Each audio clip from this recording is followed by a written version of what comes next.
Hey, YouTube. This is going to be a quick one. I just want to catch up because I don't know. When's the last time I did a video? We bring you from our great location here in front of the State Museum, former United States Mint. A little bit better view than last time we were here. Last time we were here it was all gloomy and uh, whatnot, like rainy, snowy type.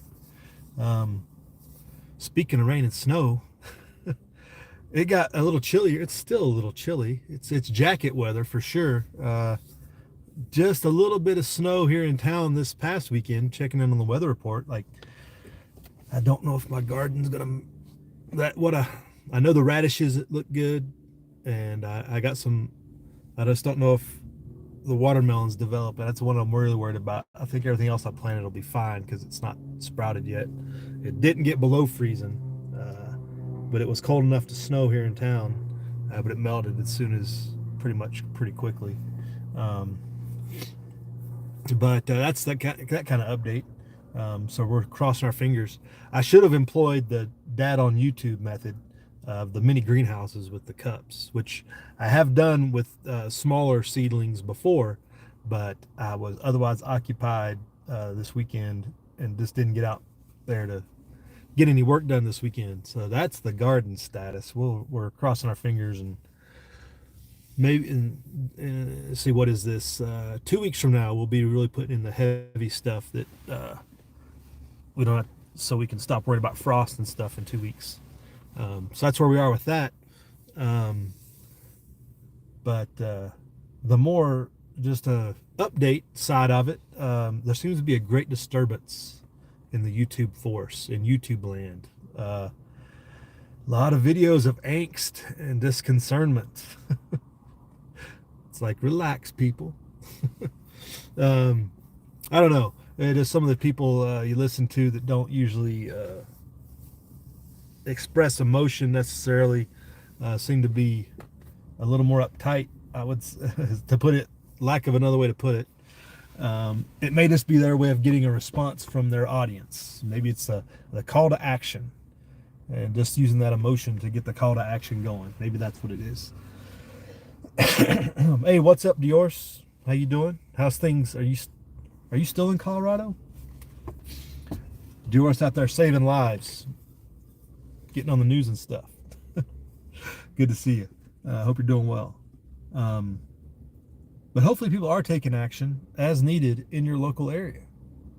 Um, I think it goes back to where we were 10 years ago. Um, you have to be ready for what's in front of you at the time, what's happening in your area. As you can see, there's nothing happening in my area. Not anything of great significance other than uh, the continued march of overreaching government, which impacts us all, right? Um, that's what we should be most concerned about, in my continued opinion. People want to be concerned about a bunch of people on colleges and what they're doing at these colleges, and it's like, are you in college? Do you go to these colleges? Are you paying tuition to any of these colleges? Are you an alumni of those colleges? If not, I would say it probably doesn't affect you. um, but it does affect the greater perception of the greater populace, right? Um, so controlling the mind virus that it doesn't get infected in other people is important. Um, but I wouldn't drive 50 miles to go counter protest or etc. I don't know. Is it 50 miles to Reno? The effects in the local university here have been beyond subdued. They've been almost non-existent. So not a concern here, because they pretty much they did something on campus. They left and went away, and it was no big event. Like wasn't even it was a expression of their opinion. It wasn't even a protest, I would say. What went down here. So, and I don't think it's reoccurred, and it's not ongoing. So that's a big difference from some of these other places. Um, I commented on the Twitter about some of this stuff and some of the places where you were having a greater reaction and conflict than you were in other areas. My theory it's a working theory, is that you're going to have greater conflict and and greater angst between populace in the areas that we would consider purple shaded political areas, not definitively red or blue, but where it's a mixture of both sides, and nobody has a clear advantage. That's where you're going to have, I think, the greater outcry, conflict of whatever level. I think. I mean, college campuses are occupied territory anyway, but when they're surrounded by, AKA, what we would describe as red, which I hate dividing it into that, but that just makes it easier to understand. People who have college campuses that are in the middle of places surrounded by people who are different ideals than them is where you're going to have uh, that those increased friction areas, as we talked about years and years ago. Hey, what's up, Alicia? How you doing? Yeah, I just started it, Alicia. Why would you get a notification? It usually takes YouTube at least 30 minutes to catch up. So I don't doubt that notifications aren't going out. I'm just trying to do this real quick and capture it, but I'm doing it as a live. So no worries on your end. Um, in many ways, everybody's talking about the next summer of love coming up and how this is going to um, devolve into 2020. Um, I don't know.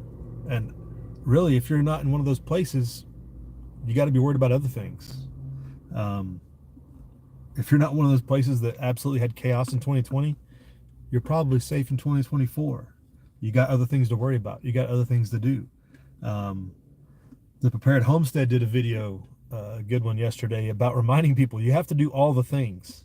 Uh, this is not a tactical bro network that you need to be worried about. You need to be worried about doing all the things. As uh, oh, I forgot his name, forgot the channel. Asymmetrical Preparedness talks about the militant farmer. Uh, you got to be doing all the things. It's not just a one thing. It's not about the guns and the kit, which Prepared Homestead was reminding people that that's only a small piece of everything, and you have to be able to do all the things, uh, as we like to talk about. So if you're not having to worry about uh, people influencing your college education or your kids' college education or their quality of life while they're on campus or something like that, like, don't worry about it. Uh, those things are very contained.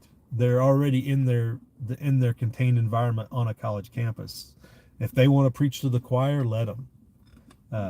When there's people on campus that do want to speak out against them, let them do so, like, as it should be. Like, we are not going to let you burn the American flag and take it down. We were, that's what they need to be doing in those areas. So you have to focus on what your problems are and doing all the things. In particular, as we've talked about, it's garden season. It's planting the garden season. I mean, you got to get it going.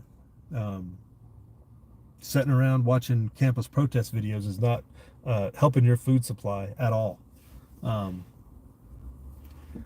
able to rationally discuss with your neighbor about how those things on campus are either opposed or supported is a something you need to endeavor if you need to. But beyond that, like, really, how does it affect you? Like, let it go. I don't know. People get too wrapped up about things. Meanwhile, in other news, your labor is being devalued. Not just your money, it's really your labor. Your labor is the only thing that gives a dollar value. If you didn't work for it, you wouldn't care about it. So that's a problem that continues and is never stopping, and nobody is doing anything to stop it. Nobody's doing anything to what is the latest on tracking every purchase you make, every movement you make, everything you do, and document it, and just all the data collection that's being done by agencies. Like, all that stuff is never ending and unstopping. Like, is that not more of a concern than what people think about another country 8,000 miles away? I don't know, how far is it? So I think people are focused on the wrong ball. And you need to be looking at all the things that do affect you and that you can influence. Um, Maybe you need to influence your local town council or mayor or county commissioner or whatever about not sending money to foreign countries, not wasting their time on these stupid resolutions about places 8,000 miles away and stuff. Like, focus on not stealing the wealth of your neighbors and not excessive government spending in your area, uh, so that your local area can be strong when the overarching central government either tries to crack down on you or implodes and doesn't function properly, whichever one comes. Predictions aside of what actually is coming, something's going to happen that's going to change things drastically in the relationship between centralized government and everybody else. How that works out and shakes out, to be determined. So that's what we need to be focused on. People driving by, nice days here. You still got snow on the ground, Alicia?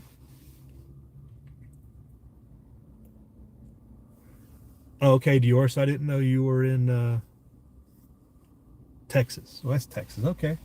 I thought you always lived in Colorado. I didn't know. Or it's been a while, I guess. um, I didn't know you still had snow on the ground, Alicia. I know I saw your video of it snowing, but it looked like it was dissipating quickly.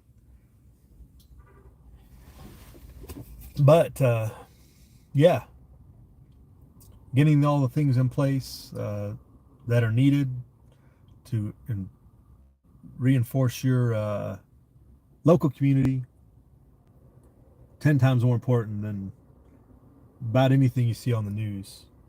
Um, and I don't know, I got continuing thoughts about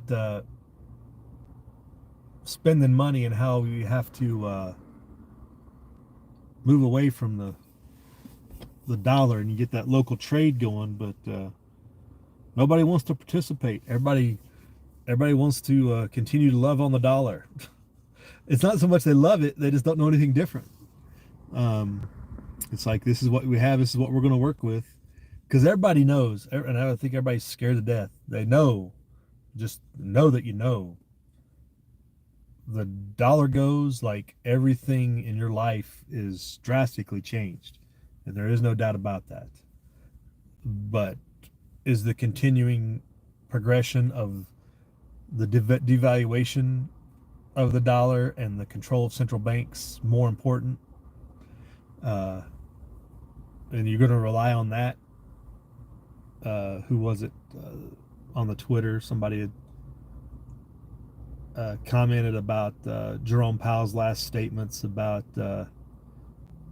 digitalization of assets and central planning by the bankers, right? And I just basically said, until the bankers go away, until we end the banker control, like, we're never going to know any different. And it's not going to be fun. But is it any funner? Any funner? There's some good words for you. Good English. Is it any funner to continue to live in that? It's a deception. It's just a great deception of, we have this prosperity supposedly, while we send 50% of our labor and everything we do to uh, a centralized banking cartel that makes stuff up out of thin air and just has control over assets that they shouldn't. That's the bigger issue, folks. That's what's really important. If we could go back to minting real money in places like the Mint building you see here, I would think that would be a drastic improvement. I guess you can say in any yeah, anyway, I didn't want to get into all that, but hey, what's up, Liberty? Yeah, in the Fed, right? In centralized banking. um, and people just don't get how just big of a disaster it is. Then they just continue to cling to power, and it doesn't help us as much as they say. People would rather be, what's that? What was that joke? What movie was it? I can't remember. I think it's from Full Metal Jacket. But anyway, yeah, the deception of the central bank, the deception of democracy, the deception of democracy continues to get pushed in a large segment of the population.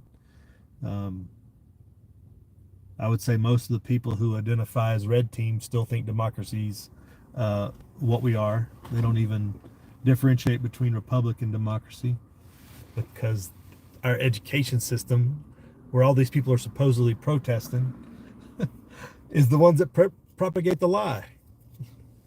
Which, let them let the campuses burn. What's the worst that could happen? Are they really places of centralized learning, or are they places of centralized propaganda?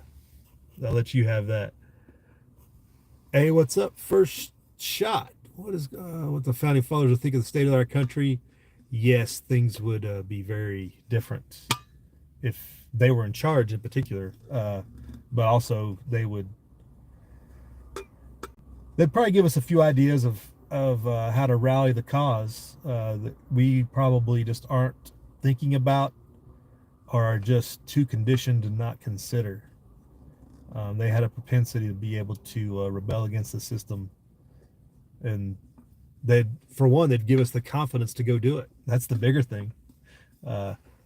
So I'm sure they wouldn't be too proud of us. That's for sure. There's several memes like George Washington, Thomas Jefferson, all these memes that go around.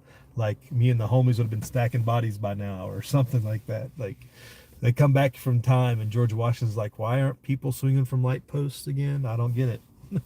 They're looking around like in total horror. Hey, Dior, appreciate you, sir. The Grand Illusion, right? That's a good Styx song. I like that one. That's got a lot of meaning to it. In my old age, I've come to realize Styx was a much greater band than I think we ever gave them credit for. Styx has transcended generations, and their music probably has a lot more meaning to it than we ever considered at the time. So if you don't have ever listened to a couple Styx albums, go do that. It's got a lot of what they would call bangers in there.